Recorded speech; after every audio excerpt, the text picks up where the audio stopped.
A year ago, I had just experienced VeeCon for the first time, VeeCon 3. When I came back, I sat down with my husband and said, I'm going to give myself a year of creating content around VeeFriends full time and see what happens. Just explore, no goal, no outcome, just trying out what content creation really is and what it could mean for me. And now the year's over. What have I learned? What have I done? Was it worth it? Would I do it again? Let's dive in. So a year ago, I went to LA for VeeCon, which also was my first ever VeeFriends event. That was an amazing feeling, just to meet everybody in person and just see that they're just as amazing in person as they are online, if not better.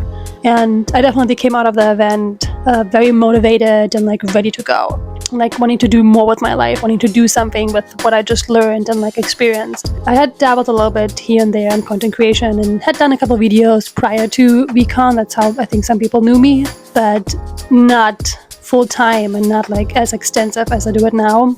I had fallen in love with VeeFriends at that point, with the idea around it and with the people that I had met to that point. But I feel like VeeCon was really important for me to meet these people in person and really see the people behind the IP and the people behind who are in the community, who it's a big part of VeeFriends.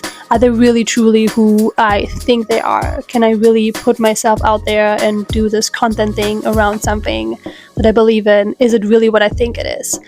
Before I put my name behind it, is that really what I want to do? There was one moment that also solidified for me to explore content creation more. During VeeCon, there was a mini vendors event for the little minis, and that was the first time Andy and I met. He doesn't remember, which is an inside joke now, which is by Kay, by the way. He met a lot of people, and we just said hello, and then the only exchange we had was he said, I really like your content. Editing is something people can learn, but storytelling is something either way you have it or you don't, you have it. And then we get interrupted by somebody else. And that's the only thing we talked about. But that definitely had an impact on me of if somebody who doesn't really know me, who has no benefit whatsoever of saying something like that to me, how am I not believing this about myself? Andy, who is part of the storytelling when it comes to VeeFriends and stuff, and has been around Gary's team and stuff, so has seen a lot of people who create content and has been exposed to a lot of it, says that maybe there is something. It was definitely a motivator for me of just try it out. Just give it a try and see what happens, and maybe there's something more to this. Maybe this is something you're good at. And since then, Andy and I have met a couple times. That he also remembers. So it's an inside joke we will always have. And was never at VeeCon. So now you know. And VeeCon was then just really this is the people I want to be around. This is the IP I want to make content around. This is something special. It's something I want to be part of in my own way. And content creation was the way for me to do that. I think there's different ways you can be part of VeeFriends. And for me, that was making videos. And so when I came back, I sat down with my husband and told him, I want to give myself a year of going to a couple more of the events. And I was Comic-Con and then National this year. And just getting to know the IP better, talking about it, learning as I go, and really putting myself out there creatively. It was probably one of the best decisions of my life, to just go for something that you feel really drawn to, and giving myself that time and putting a lot of other things that I wanted to do or probably should have done instead kind of on the back burner, and really allowing myself to tap in something that I felt really drawn to. I've done a ton of things since that decision last year. A lot of more content, putting myself out there, collab with a couple people. I was able to do a collab with VeeFriends itself for one of the 555 shirts. I've started streaming more it's a community stream more and whatnot. I've met a lot of more people in the space when it comes to card collecting and content creation, which is really cool. To just, when you put yourself out there, you allow others to find you and to see you and who you are and what you're about, and that really gives you the opportunities to make really wonderful connections with people that I would have never had. I would have never gotten to know any of these people if I wouldn't have put myself out there and given them a chance to see who I am. As a person, I have really grown through it, of having to constantly put myself in situations where I go past my comfort zone. I'm naturally a more shy person and not super outgoing, but with creating content, you have to push yourself a little bit and a little bit more each time, I feel like, to get to the next level and to really go where you want to go. I've learned a ton of things about myself. Once you start putting yourself out there, you learn what you're good at and what you're not, what you're struggling with, and I think that's a good thing, because then you can start outsourcing things or like collabing with other people who are good at that, and then just build up from there. But also you learn what to really tap into, what you're really driven about, and what really just suits you. So I think it was a great learning experience the last year of just going for it and just putting myself out there and going for something that I believe in and that I want to do. I think the only regrets, I don't really like the word regret, because I try not to have them,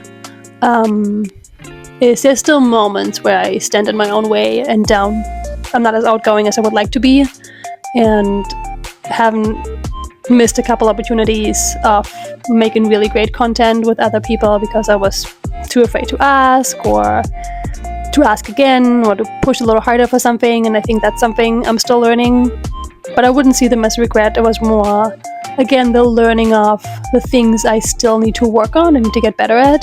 Like, I didn't expect it to do 1 year and be perfect at it. There's so many things I still have to do and learn about and get better at.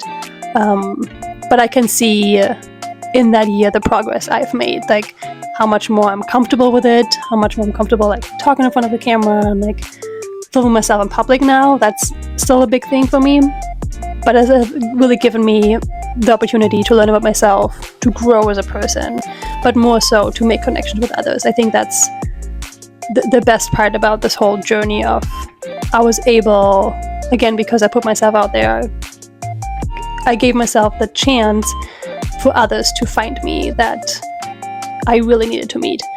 And so I'm extremely happy and glad I did it, and I wouldn't change it for the world if I would go back. So now that the year's over, what's next? I love it just as much, if not more, than the day I started. The one thing I haven't learned is how to monetize this whole thing. This is a personal brand at this point, but I'm building up, that I am doing it full time, but to keep it going as full time and go as hard as actually go harder than I'm doing right now, I need to be able at some point to monetize it, because right now it's costing me more than I can even make with any of it. So that is not sustainable over time. I know that.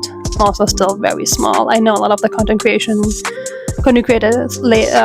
make money through views and through brand deals and stuff, and for that you need a lot of views and you need a bigger following, and I don't have either yet.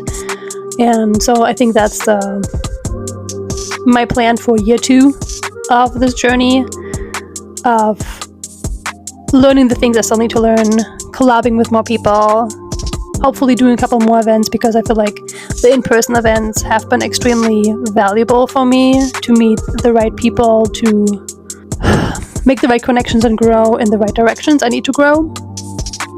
Just tap into other people who are just passionate about the same things, or just have more knowledge in certain things than I have, and like really just getting better at tapping into other people who are good in different parts of content creation, and learning from them and learning from their ups and downs and their mistakes too. I think the biggest part for me is not just that I love what I'm doing, I see the impact. Again, coming back to in-person meetings, the amount of people I got to talk to at National that were either way inspired by what I'm doing, started doing something similar because of what I'm doing, or it was helpful for them, the things I talk about or the things I put out there, definitely pushes you to you gotta keep going with this, because you're not just doing it for yourself or because it's fun. There's an actual purpose behind it. I believe that what I'm doing is important. I want people to know about VeeFriends because it has helped me so much. I want others to find it, and I want others to understand, when they find it, to understand what it's about, the different parts of it, and like how much it can help them and what it can do in the world if we keep growing. So that really is a motivator for me to figure it out. Year 1 goal was really just exploring it and see what happens. Year 2 goal is probably getting a little more focused and having not really an end goal in mind, but more of a goal, okay, who do I specifically want to reach with my content? Maybe narrowing it down a little bit, or narrowing down, okay, which focus point do I have on which platform? Get better at certain platforms that I haven't really tapped in, and really figuring out where I can bring the most value. Getting better at time management too, probably, to making sure I can keep the things going that I'm going, and adding a couple more things that I would really like to add to it to have a bigger impact. I like that I don't know, that I can't tell you right now where I'm going to be in a year from now. In the past, that would have freaked me out because I was such a type A person and I always had to plan everything. I'm okay not having the complete planned out plan for year 2 and leaving some things to chance, but being clearer on the goals of making more in-person events to make these connections with people, to be a little bit more outgoing in certain aspects, being better at asking for help, for advice from others, saying no to some things, because I've said yes to a lot of things that I probably time-wise didn't have time, just wanting to be kind to others, and I love doing that, but I also realized that if I always give to others, there's not a lot of time left for what I want to do. So I need to make sure that I put myself first to make sure that I reach my goals. I love the one sentence that I learned within VeeFriends. It's, you have to be selfish to be selfless. So you have to fill your own cup, you have to put on your life vest first before you help others. And why I love helping others and like being there for them, and it's really hard for me to say no sometimes. It feels like letting them down. I need to learn to say more no to others and say more yes to myself, and being okay with that. And that, especially as you grow and more people get to know you, there's going to be more people asking you for things, and if you say yes to everything, there's just no time, and you're going to burn out really, really quick. And I don't want that. That's not helping everybody. So I think, again, year 2 is a lot about banking on myself, investing in myself, less breaks and more travel, more card shows and get-togethers, and where I feel like the value is really the person-to-person interaction. Having seen how vital the 3 events that I went to were for me, and how much they have opened doors for me, and like me being able to like meet the right people to like push me even further. I see them as investing in yourself and what I want to do and what's important to me, and then tapping into other people and being okay to ask for things. I'm excited for it. I don't think I'm nervous. I think I was probably nervous the first year starting it because I didn't know where it would go and if I would still like it after a year, or where it would take me. And now that I've seen how happy I am when you go for something you really believe in and allow yourself to do this crazy thing, and just, in 30s just completely switch careers and do something completely different, just because you really, really believe in it and you really are drawn to it. There's just like something inside of you that just calls you to do something. I think if you go for that, it feels really good. And so I'm really excited going into year 2 and figuring out things that I still have to figure out. There are challenges for me for sure, and I think I'm nervous about those, but I also know that you always grow from challenges. You never grow from just like easy sailing along. So I know that there's going to be some tough days ahead where I struggle with certain things, or have to really push past comfort zones and fears and doubts. But I also know once I do, it's going to feel so good, and I'm going to grow, and I'm going to become the next best version of myself. So I'm excited for those moments, and that keeps me definitely motivated to push past those things. Here's to you too.